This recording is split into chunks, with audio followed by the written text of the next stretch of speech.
আকাশবাণী খবর পড়ছে শুভব্রত মুখোপাধ্যায়। বিশেষ বিশেষ খবর। ডাক্তারিতে স্নাতকোত্তর ভর্তির পরীক্ষার নিট পিজি স্থগিত, অপসারিত এনটিএর মহানির্দেশক Subodh Kumar Singh.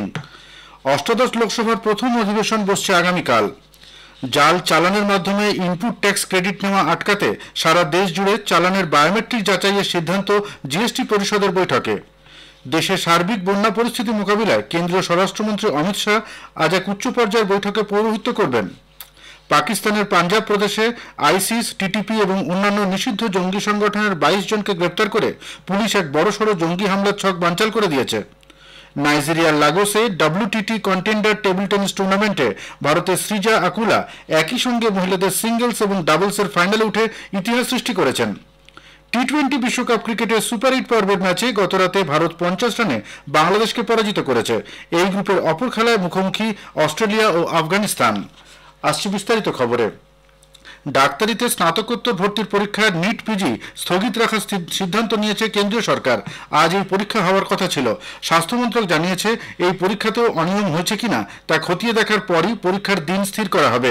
National board of examination in medical sciences এই পরীক্ষা নিয়ে থাকে। স্বাস্থ্যমন্ত্রক থেকে বলা হয়েছে পরীক্ষার্থীদের সুবিধা এবং পরীক্ষা পদ্ধতির সুরক্ষা বজায় রাখতেই এই সিদ্ধান্ত নিতে হয়েছে। এদিকে বিহার পুলিশ ঝাড়খণ্ডের দেওঘর জেলা থেকে নিট ইউজি প্রশ্নপত্র ফাঁসের অভিযোগে 6 জনকে গ্রেপ্তার করেছে। তারা দেওঘর এইমসের কাছে একটি বাড়ি ভাড়া নিয়ে থাকত। বিহার পুলিশ তাদের হেফাজতে নিয়েছে। নিট পরীক্ষা নিয়ে বিতর্কের মধ্যেই জাতীয় পরীক্ষা নিয়ামক সংস্থা এনটিএর মহানির্দেশক সুবোধ কুমার সিংকে পদ থেকে সরিয়ে দেওয়া হয়েছে। কর্মীবর্গ এবং প্রশিক্ষণ দপ্তরের পক্ষ থেকে তাকে কম্পালসারি ওয়েটিংয়ে পাঠানো হয়েছে। ইন্ডিয়া ট্রেড প্রমোশন অর্গানাইজেশনের চেয়ারম্যান এবং এমডি প্রদীপ কুমার খারোলাকে এনটিএর মহানির্দেশকের অতিরিক্ত দায়িত্ব দেওয়া হয়েছে। জাতীয় পরীক্ষা নিয়ামক সংস্থা এনটিএর মাধ্যমে স্বচ্ছ পরীক্ষা ব্যবস্থা পরিচালনার উদ্দেশ্যে এক উচ্চ পর্যায়ের কমিটি গঠন করেছে কেন্দ্রীয় শিক্ষা মন্ত্রক। পরীক্ষা ব্যবস্থার সংস্কার, তথ্য নিরাপত্তা সংক্রান্ত বিষয়গুলির উন্নতি ও এনটিএর গঠন এবং কার্যপদ্ধতি খতিয়ে দেখবে এই কমিটি। ইসরোর প্রাক্তন চেয়ারম্যান ও আইআইটি কানপুরের বোর্ড অব গভর্নরের প্রধান ডক্টর কে রাধাকৃষ্ণনের সভাপতিত্বে 7 জনের এই কমিটি আগামী 2 মাসের মধ্যে তার রিপোর্ট জমা দেবে। অষ্টাদশ লোকসভার প্রথম অধিবেশন আগামী 24শে জুন সোমবার শুরু হবে। এই অধিবেশনে নবনির্বাচিত সাংসদরা শপথ গ্রহণ করবেন। প্রবীণ বিজেপি সাংসদ ভর্তৃহরি মাহাতাব অধ্যক্ষ প্রতিম হিসাবে সদস্যদের শপথবাক্য পাঠ করাবেন। 26শে জুন বুধবার নতুন লোকসভার অধ্যক্ষ নির্বাচিত হবেন। রাষ্ট্রপতি 27 তারিখ সংসদের যৌথ অধিবেশনে ভাষণ দেবেন। ওই দিনই রাজ্যসভার অধিবেশনে বসবে। 3রা জুলাই পর্যন্ত সংসদের এই অধিবেশন চলবে।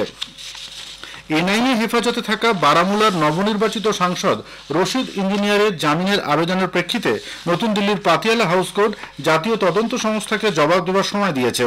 এনআইএ জানিয়েছে সংসদ কর্তৃপক্ষ এবং কারা কর্তৃপক্ষের সঙ্গে আলোচনার পর শপথ অনুষ্ঠানে যোগ দেওয়ার ব্যাপারে আবেদনের জবাব দেবে তারা।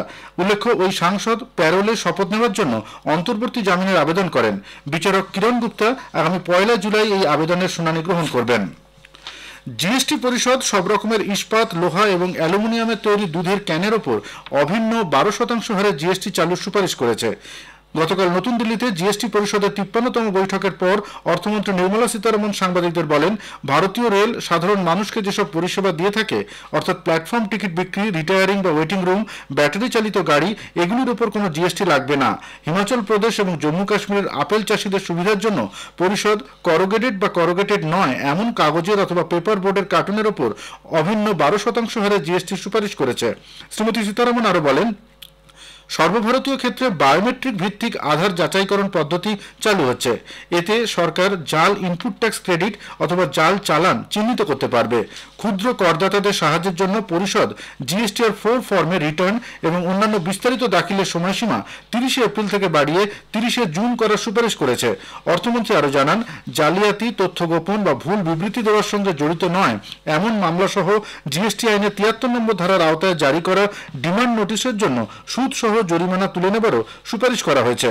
তিনি আরও জানিয়েছেন, 2017, 18, 18, 19 এবং 19-20 এই 3 অর্থবর্ষে 73 নম্বর ধারার আওতায় যেসব নোটিশ জারি করা হয়েছে তাতে সুদ ও জরিমানা প্রত্যাহার করা হবে। কেন্দ্রীয় স্বরাষ্ট্র তথা সমবায় মন্ত্রী অমিত শাহ আজ এক উচ্চ পর্যায়ের বৈঠকে দেশের সার্বিক বন্যা পরিস্থিতির মোকাবিলা ব্যবস্থা পর্যালোচনা করবেন। নতুন দিল্লিতে এই বৈঠক হওয়ার কথা। এদিকে অসমের 19টি জেলায় প্রায় 4 লক্ষ মানুষ বন্যা দুর্গত হয়ে পড়েছেন। সরকারি সূত্রে জানানো হয়েছে, এই মরশুমে বন্যায় 37 জনের মৃত্যু হয়েছে। কামরূপ, তামুলপুর, হাইলাকান্দি, উদালগুড়ি, ধুবড়ি, বঙ্গাইগাঁও, করিমগঞ্জ প্রভৃতি জেলায় প্রবল বর্ষণ এবং বন্যাজনিত কারণে জনজীবন বিপর্যস্ত হয়েছে। 100-রও বেশি ত্রাণ শিবিরে 15,000-এর বেশি মানুষকে আশ্রয় দেওয়া হয়েছে। বহু জায়গাতেই ঘরবাড়ি, রাস্তাঘাট, সেতু এবং নদীবাঁধ নষ্ট হয়েছে। সরকারি উদ্যোগে ত্রাণ ও উদ্ধারের কাজ চালানো হচ্ছে। ঔপনিবেশিক আমলে চালু হওয়া ভারতীয় দণ্ডবিধি, ভারতীয় সাক্ষ্য আইন এবং ফৌজদারি কার্যবিধি, যা 1973 সালে সংশোধিত হয়ে ক্রিমিনাল প্রসিডিওর কোড হিসেবে পরিচিত হয়ে আসছে, সেগুলি বাতিল হয়ে আগামী 1 জুলাই থেকে চালু হতে চলেছে ভারতীয় ন্যায় সংহিতা, ভারতীয় সাক্ষ্য অধিনিয়ম এবং ভারতীয় নাগরিক সুরক্ষা সংহিতা। দেশের মানুষকে দ্রুত নির্দিষ্ট সময়সীমার মধ্যে নির্ভুল বিচার দেওয়াই এই 3টি আইনের লক্ষ্য বলে কেন্দ্রীয় সরকার জানিয়েছে। লোকসভা ভোটের জন্য 3 মাস বন্ধ থাকার পর আগামী 30 জুন আবার শোনা যাবে প্রধানমন্ত্রী নরেন্দ্র মোদীর মাসিক বেতার অনুষ্ঠান মন কি বাত। প্রধানমন্ত্রী হিসেবে টানা 3য়বার দায়িত্ব নেবার পর এটিই হবে তাঁর প্রথম মন কি বাত।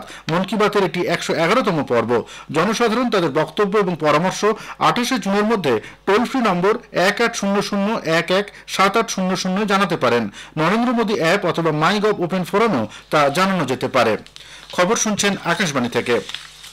প্রধানমন্ত্রী নরেন্দ্র মোদী বলেছেন, বাংলাদেশ আমাদের প্রতিবেশী প্রথম এবং পূবের দিকে তাকাও ও ভীষণ সাগর নীতির কেন্দ্রে রয়েছে। দুই দেশ জনকল্যাণে গত 1 বছরে অনেক গুরুত্বপূর্ণ প্রকল্প রূপায়ণ করেছে। গতকাল নতুন দিল্লিতে ভারত সফররত বাংলাদেশের প্রধানমন্ত্রী শেখ হাসিনার সঙ্গে দ্বিপাক্ষিক বৈঠকের পর এক যৌথ সাংবাদিক সম্মেলনে তিনি কথা বলেন। প্রধানমন্ত্রী বলেন, দুদেশের মধ্যে যোগাযোগ ও বাণিজ্যিক সহযোগিতার উপর জোর অব্যাহত থাকবে। এছাড়া ডিজিটাল ও শক্তিকেন্দ্রিক লেনদেনের উপর জোর দিয়ে দুদেশের অর্থনীতিকে শক্তিশালী করে তোলা হবে। তিনি বাংলাদেশের সঙ্গে নদী কেন্দ্রিক সহযোগিতার কথা বলেন। তিনি আরো বলেন, নদীর জল বন্টন চুক্তি নিয়ে দুপক্ষের আলোচনা হয়েছে। বাংলাদেশের তিস্তা নদীর সুরক্ষা ও ব্যবস্থাপনা পর্যালোচনায় এদেশ থেকে একটি কারিগরি দল সেখানে যাবে বলেও তিনি জানান। বাংলাদেশের প্রধানমন্ত্রী শেখ হাসিনা বলেন, প্রতিবেশী এই দুদেশের মধ্যে সহযোগিতা আরো জোরদার করতে তাদের আলোচনা হয়েছে। বাণিজ্য, রাজনীতি, নিরাপত্তা, শক্তি এবং আঞ্চলিক ও পারস্পরিক স্বার্থ সংশ্লিষ্ট ব্যাপারে কথা বলেছেন তারা। পাকিস্তানের পাঞ্জাব প্রদেশে আইসিস, টিটিপি এবং অন্যান্য নিষিদ্ধ জঙ্গি সংগঠনের 22 জনকে গ্রেপ্তার করে পুলিশ এক বড়সড় জঙ্গি হামলার ছক বানচাল করে দিয়েছে। লাহোরে গতকাল সন্ত্রাসবাদ মোকাবিলা দপ্তরের মুখপাত্র জানান, গত সপ্তাহে পাঞ্জাব প্রদেশের 152টি জায়গায় তল্লাশি চালিয়ে এদের গ্রেপ্তার করা হয়েছে। ধৃতদের কাছ থেকে হ্যান্ড গ্রেনেড, আইইডি বোমা, ডিটোনেটর, পিস্তল এবং নিষিদ্ধ কাগজপত্র উদ্ধার হয়েছে। গাজায় গত শুক্রবার ইসরায়েলি বিমান হামলায় কমপক্ষে 45 জন প্যালেস্তানীয় মৃত্যু হয়েছে বলে প্যালেস্তাইনের স্বাস্থ্য অধিকর্তা জানিয়েছেন। আন্তর্জাতিক রেড ক্রস কমিটির অফিসের কাছে এই বোমা বর্ষণের ফলে রেড ক্রসের অফিসও ক্ষতিগ্রস্ত হয়েছে। ওই অফিসের কাছেই অবস্থিত ত্রাণ শিবিরে আশ্রয় নিয়েছে হাজার হাজার গৃহহীন মানুষ। ইসরায়েলি সেনা অবশ্য জানিয়েছে, বসতিপূর্ণ এলাকায় এই ধরনের কোনো হামলা তারা চালায়নি।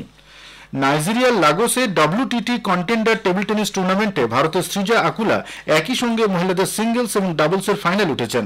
তিনি প্রথম ভারতীয় মহিলা হিসেবে এই প্রতিযোগিতার সিঙ্গলসের ফাইনালে পৌঁছলেন। তিনি আজ ফাইনালে চীনের ডিং ওয়াজির মুখোমুখি হবেন। গতকাল সিঙ্গলসের প্রথম সেমিফাইনালে সৃজা স্বদেশের সুতীর্থা মুখার্জিকে 3-2 সেটে হারিয়ে ফাইনালে ওঠেন। অন্যদিকে ডিং ওয়াজি দ্বিতীয় সেমিফাইনালে একই ফলাফলে ঐহিকা মুখার্জিকে পরাস্ত করেন। মহিলাদের ডাবলসে অর্চনা গিরিশ কামাতকে সঙ্গী করে সৃজা সেমিফাইনালে ঐহিকা সুতীর্থা জুটিকে 3-0 সেটে হারিয়ে ফাইনালে ওঠেন। খেতাব জয়ের লড়াইয়ে তারা আজ সন্ধ্যায় ভারতেরই অপর জুটি দিয়া পরাগ চিটালে এবং যশস্বিনী ঘোরপাড়ের মুখোমুখি হবেন। পুরুষদের ডাবলসের ফাইনালে আজ ভারতের হারমিত দেসাই এবং মানব বিকাশ ঠাক্কর নাইজেরিয়ার ওলাজিদে ওমাতায়ো এবং আজিজ সোলাঙ্কে জুটির বিরুদ্ধে খেলবেন। টি-20 বিশ্বকাপ ক্রিকেটের সুপারহিট পর্বের ম্যাচে গতরাতে ভারত 50 রানে বাংলাদেশকে পরাজিত করেছে। অ্যান্টিগা স্যার ভিভিয়ান রিচার্ড স্টেডিয়ামে প্রথমে ব্যাট করে ভারত নির্ধারিত 20 ওভারে 5 উইকেটে 196 রান করে। হার্দিক পান্ডিয়া 27 বলে 50 রানে অপরাজিত থাকেন। জবাবে ব্যাট করতে নেমে বাংলাদেশ নির্ধারিত 20 ওভারে 8 উইকেটে 146 রান করতে সমর্থ হয়। গতকাল অন্য ম্যাচে ওয়েস্ট ইন্ডিজ 9 উইকেটে মার্কিন যুক্তরাষ্ট্রকে পরাজিত করেছে। সুপারহিট পর্বে আজকের ম্যাচে আফগানিস্তান অস্ট্রেলিয়া মুখোমুখি হয়েছে। টসে জিতে অস্ট্রেলিয়া প্রথমে ফিল্ডিং করার সিদ্ধান্ত নেয়। আফগানিস্তান প্রথমে ব্যাট করে অস্ট্রেলিয়ার সামনে জয়ের জন্য 149 রানের লক্ষ্যমাত্রা রেখেছে। বেঙ্গালুরুর এম চিন্নাস্বামী স্টেডিয়ামে ভারতীয় মহিলা দল আজ দক্ষিণ আফ্রিকার বিরুদ্ধে তৃতীয় তথা শেষ একদিনের ক্রিকেট ম্যাচে মুখোমুখি হবে। ভারতীয় দল ইতিমধ্যেই সিরিজ 2-0 জিতে নিয়েছে। ইউরোপিয়ান চ্যাম্পিয়নশিপ ফুটবল গ্রুপ পর্বের খেলায় গতকাল এফ গ্রুপে জর্জিয়া ও চেক প্রজাতন্ত্রের মধ্যে খেলাটি 1-1 গোলে অমীমাংসিতভাবে শেষ হয়। একই গ্রুপে অন্য ম্যাচে ক্রিশ্চিয়ানো রোনাল্ডোর পর্তুগাল 3-0 গোলে তুরস্ককে পরাজিত করে শেষ 16-এ পৌঁছানো নিশ্চিত করেছে। অন্যদিকে তুরস্কের সামেত আকেদিন একটি আত্মঘাতী গোল করেন। পর্তুগালের পক্ষে বার্নার্ডো সিলভা এবং ব্রুনো ফার্নান্ডেজ একটি করে গোল করেন। খবর শেষ হলো।